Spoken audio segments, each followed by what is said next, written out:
우리 지역의 다양한 이슈와 현안들을 심층적으로 풀어보는 헬로 이슈 토크입니다. 굴뚝 없는 산업으로 불리는 관광 분야는 지역의 다양한 자원을 활용해 도시의 브랜드를 향상시키고 경제 활성화에 큰 역할을 하는데요. 충청남도는 2025-2026 충남 방문의 해 성공을 위해서 다양한 노력을 기울이고 있습니다. 오늘 헬로 이슈 토크에서는 충남 지역의 관광 발전을 위해서 어떤 노력이 필요할지 자세히 짚어보는 시간 준비했습니다. 충남연구원 김경태 연구위원 나오셨습니다. 안녕하십니까? 안녕하십니까. 충남연구원의 김경태입니다. 네, 반갑습니다. 네.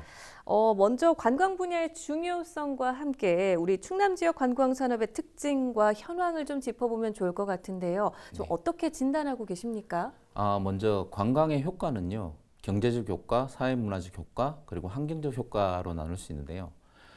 경제적 효과는 일반적으로 알고 계신 국제 수지의 증가, 그리고 고용률의 증대, 그리고 그걸 통한 직접 수익의 증가, 그래서 이를 통한 지역의 경제 활성화 이런 부분에 대한 효과가 있을 수 있고요. 네. 그리고 사회문화적 효과는 교류를 통해서 서로의 문화를 서로가 이해하고 이러면서 사회에 대한 긍정적인 효과가 있고요. 그리고 환경적 효과는 관광을 통한 지역의 자연 자원에 대한 보존에 대한 인식이 증가하고, 그리고 생태 관광이나 이런 부분을 통해서 또 자연에 대한 인식 전환을 통해서 환경적인 효과가 있습니다. 네.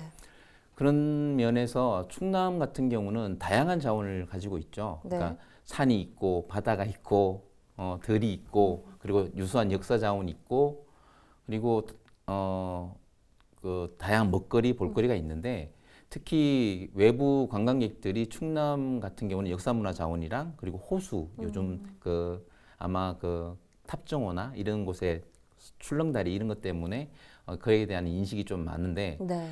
코로나19 이후에 관광객이 조금씩 증가는 하고 있습니다. 그래서 목표로 하고 있던 3천만 명, 작년 같은 경우는 3,100만 명 정도의 국내 관광객이 방문을 했고요.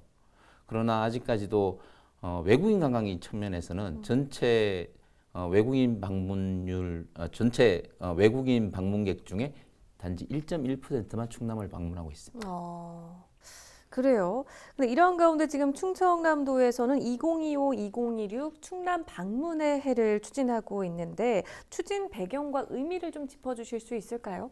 코로나19 이후에 침체된 지역의 관광 산업이랑 경제를 되살리기 위해서 이런 충청 방문의 해라는 이벤트 행사를 통해서 지역의 관광 산업을 지원을 하고, 그리고 충남의 서해안 관광 발전의 중추 역할을 하고 있는 충남의 위상을 증립할 수 있는 계기를 마련한 데 의의가 있습니다. 네. 그럼 충남 방문의 해를 성공적으로 추진하기 위해서 행정에서 다각적으로 노력을 좀 기울여 나갈 텐데요.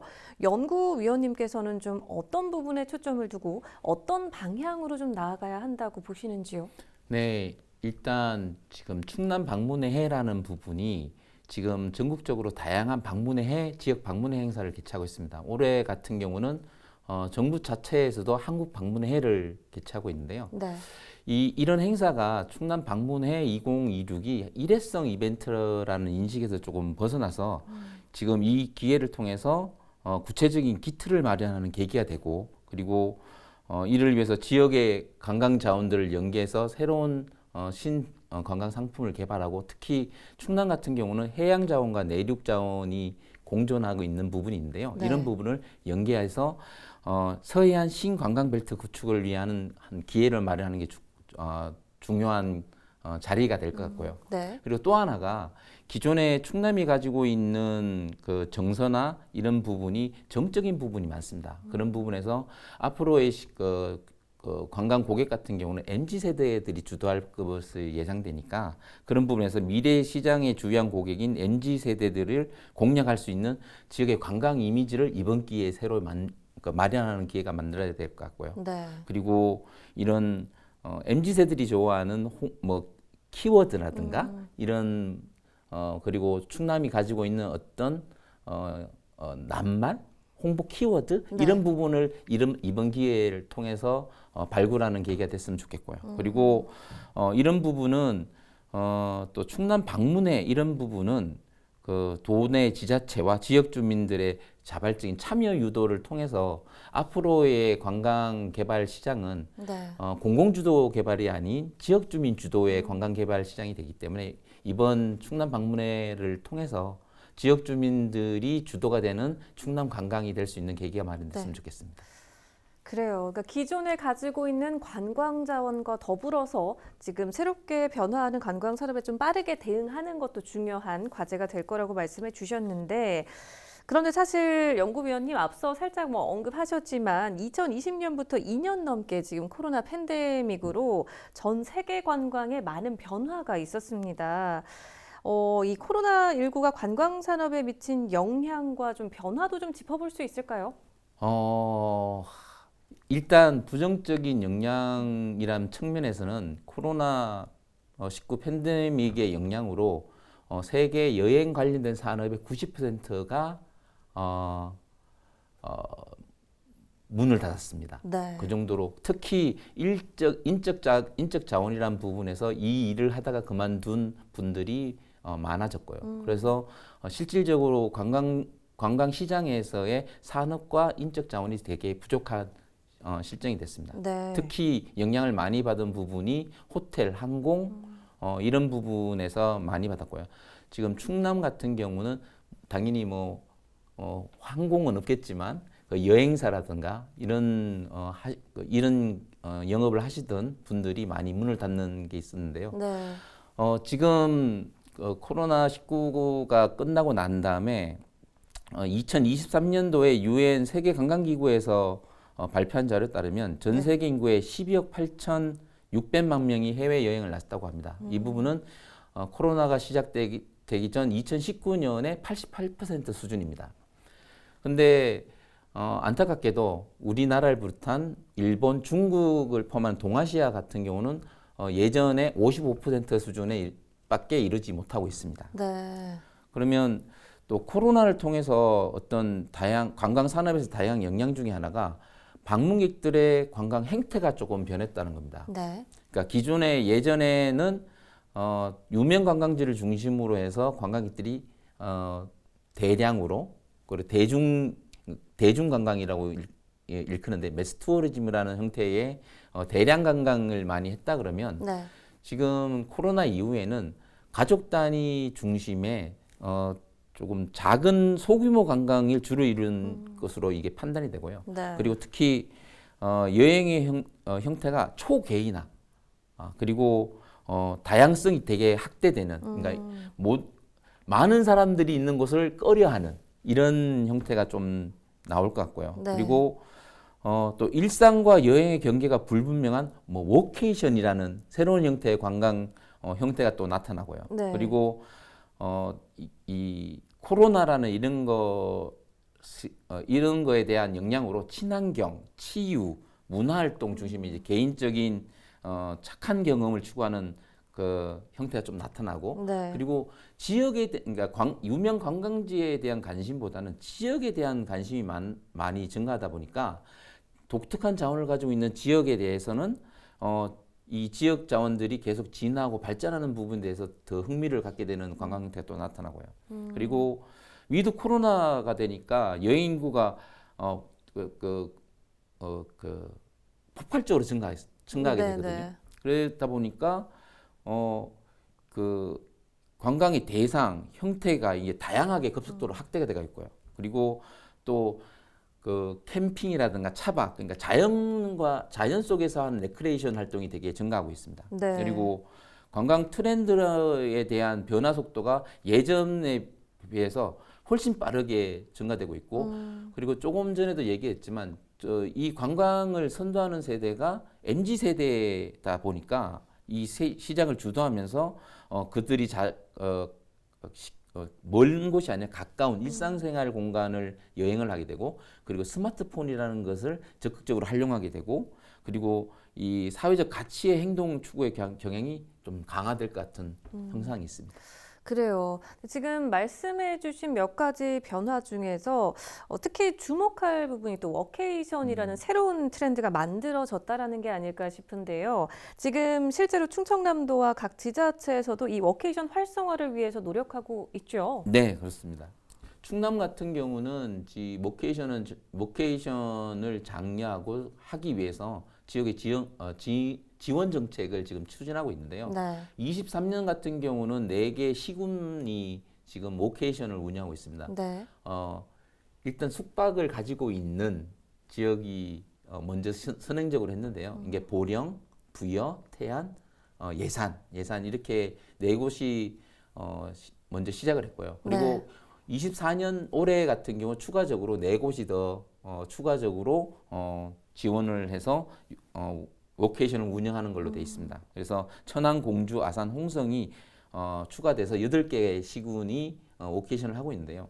기존에 대상이 한 450명 정도가 이게 지역에 머물면서 일하면서 할 수 있는 건데 네. 대상 인원 자체가 한 1,500명 정도를 유치할 수 있는 게 됐고요. 그리고 가장 그 워케이션을 한다 그러면 필요한 곳이 숙소랑 일하는 곳이겠죠. 그러면 일단 숙소가 기존에 4곳에서 13곳, 그리고 업무 공간이 6곳에서 17곳, 그리고 일만 하는 게 아니라 체험하고 즐기는 부분이 필요한데 체험 한 8개가 한 24개적으로 대폭 이렇게 확대돼서 하고 있고요. 그리고 또 하나가 충남도 차원에서 외부에 있는 들어올 기업체들이랑 MOU나 이런 부분에 대해서 많이 유치하기 위해서 활동을 하고 있습니다. 네. 그리고 또 이 기존의 관광지와 함께 충남 지역의 특성을 살린 다양한 콘텐츠 개발과 관광 이제 자원을 개발하는 것도 꼭 필요할 텐데 이를 위해서는 좀 어떤 노력이 필요하다고 보십니까? 이 부분은 지금 정부 차원에서도 추진하고 있는 것 중에 하나가 로컬리즘이라는 부분이 있습니다. 지역의 자원을 가지고 지역의 주민들에 의해서 지역에서 생산되는 것을 활용해서 지역에 맞는 상품을 만드는 부분인데요. 네. 로컬리즘에 기반해서 소비자 욕구를 충족시키는 충남도만의 지역다움을 만드는 게 관건인데 네. 이를 위해서는 기존의 전문가나 공공행정 중심의 개발에서 지역 사회와 지역민이 함께 지역의 문화적 가치와 자원을 보존하면서 지역 경제 효과를 높이는 방법을 찾는 노력이 필요합니다. 네. 이를 통해서 첫 번째로 지역이 가지고 있는 농어촌이 가지고 있는 고유의 장점을 활용한 관광 콘텐츠를 개발해야 될 것 같고요. 그리고 두 번째가 농어촌 지역의 고유한 문화와 환경을 보존하면서 지속 가능한 관광이 추진될 수 있도록 해야 되고요. 그리고 세 번째가 주민들의 주거 공간하고 생활 공간을 활용한 어떤 관광 수익을 창출하는 공간을 마련하면서 이게 직접적인 지역의 지역 경제와 그리고 인구 소멸 등의 인구 감소를 대응하는 하나의 요소로도 만들어야 될 것 같고요. 네. 그리고 네 번째가 주민이 중심이 되고 운영기관은 시설하고 서비스 개선을 지원함으로써 주민 스스로가 소비자 눈높이에 맞는 관광 서비스를 제공하는 방안을 만들어내는 거. 이게 지금 기존 관광지와 그리고 충남 지역의 특성을 살리는 어떤 걸 할 때 가장 필요한 부분이라고 생각됩니다. 네. 그리고 연구위원님, 잠시 보고 떠나는 게 아닌 스쳐 지나가는 게 아닌 체류형 관광을 확대해야 한다. 이런 지적도 나옵니다. 그러기 위해서는 관광 자원 간의 연계, 그리고 또 편의 시설도 좀 갖춰져야 할 텐데 체류형 관광을 위해서는 어떤 부분들을 좀 보완해야 할까요? 우리가 여기서 좀 짚고 넘어갈 게 있는데요. 네. 먼저 체류 시간 정대를 통해서 관광객들이 하루라도 숙박을 하는 관광객을 유치할 것이냐. 네. 2박 3박 아니면 한 달 이렇게 장기적으로 한 지역에 머물면서 그 지역을 심도 있게 관찰하고 즐기는 체류용 관광객을 유치할 것인가를 먼저 조금 생각을 해야 될 것 같습니다. 네. 그게 두 개에 따라서 조금 전략이 좀 틀려질 것 같은데요. 네. 둘 다 체류용 관광이라고 하지만 숙박 관광이랑 체육 관광 체류형 관광은 조금 틀린 개념이거든요. 네네. 그래서 일단 숙박 관광객을 유치하기 위해서는 일단 체류 시간을 정리하는 게 필요합니다. 그러려면 관광객들이 즐길 수 있는 다양한 체험 프로그램을 더 만든다든가, 네. 그리고 지역에 있는 다양하게 있는 자원을 연계해서 그걸 하나의 상품으로 패키지 상품을 만들어서 그 관광객들이 즐길 수 있는 시간을 늘린다든가. 네. 특히 야간 관광 상품을 만들어서 그걸 즐기고 방문객들이 그 지역에서 잘 수 있게 자는 이런 시설이 필요하고요. 그리고 네.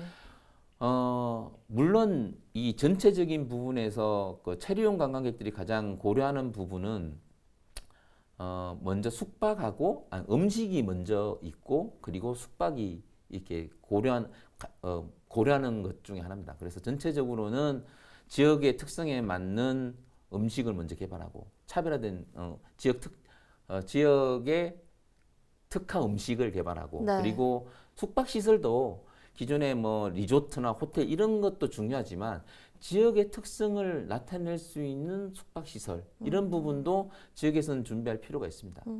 그리고 조금 전에 얘기했던 체류형, 그러니까 장기 숙박 시설을 요구하는 부분에 있어서는 장기 체류를 원하는 그 관광객들의 특징은 이런 하나의 주제라든가 소재 이런 특화된 어떤 상품에 대해서 관심이 많다는 겁니다. 네. 그러면 그 사람들을 위한 그 하나의 테마가 있는 상품을 만들어야 됩니다.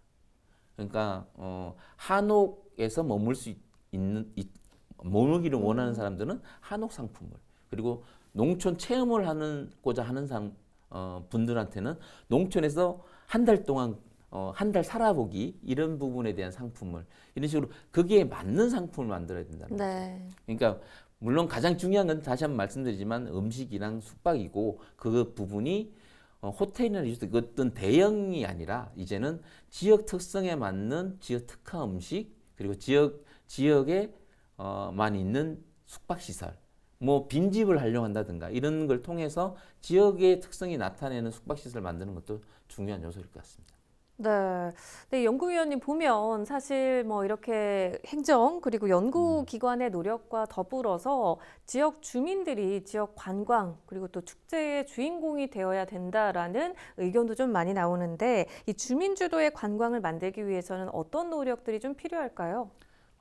지역 주민들이 주도가 된다는 말은 지역 주민들이 관광 사업의 주체가 돼야 된다는 말입니다. 그러기 위해서는 일단 먼저 지역 주민들이 전문가가 돼야 된다는 게 전제가 되고 있습니다. 네. 그러면 기존의 정부 차원에서 추진하고 있는 DMO, 그러니까 지역 관광 추진 조직이라는 네. 그 지원 사업을 지역에서도 지금 추진하고 있거든요. 그런 부분을 더 활성화하고 그리고 기존 지역민 역량 강화 사업 같은 경우는 이제 단순한 교육 사업이 아니라 이 지역민들의 수준을 이제 참여가 아닌 관광 사업자로 육성할 수 있는 전문가 과정을 만들어드리고 네. 그리고 축제에 지금 참여를 많이 권고하고 있는데 이런 단순 참여가 아니라 축제 기획을 할 수 있는 기획자로 육성할 수 있는 전문가 과정 등이 필요합니다. 네. 충남 같은 경우는 홍성 같은 경우에 홍성통이라는 부분 이런 DMO 조직을 운영하고 있는데요. 다양한 지역의 젊은이들과 지역민들이 함께 홍성 관광과 관련된 다양한 프로그램을 개발하고 있고 그리고 관광 사업을 추진하고 있는 좋은 예가 있습니다. 그런 부분을 15개 시군 전체가 네. 활성화될 수 있도록 하면 좋을 것 같습니다. 네. 자, 연구위원님 마지막으로 방송을 통해서 더 전하고 싶은 말씀 있으실까요? 지역 관광은 관광객들이 지역을 방문했을 때 처음 마주치는 사람은 전문가도 아니고 관광 공무원도 아닙니다. 지역 주민입니다. 이 지역 주민들의 첫인상이 이 관광의 처음과 끝을 만족도를 다 해결한다고 해도 과언이 아닙니다. 이래서 우리가 이번에 충남 방문회 사업을 추진하는데 지역 주민들의 적극적인 참여가 반드시 필요하고요. 그리고 단순한 참여가 아니라 지역 주민이 주도가 돼서 우리 지역을 찾는 관광객들을 따뜻하게 맞을 수 있는 지역 주민들의 적극적인 참여를 다시 한번 부탁드립니다. 네, 알겠습니다. 오늘 말씀 잘 들었습니다. 고맙습니다. 감사합니다. 헬로 이슈 토크 오늘 저희가 준비한 소식은 여기까지입니다. 함께해 주신 여러분 고맙습니다.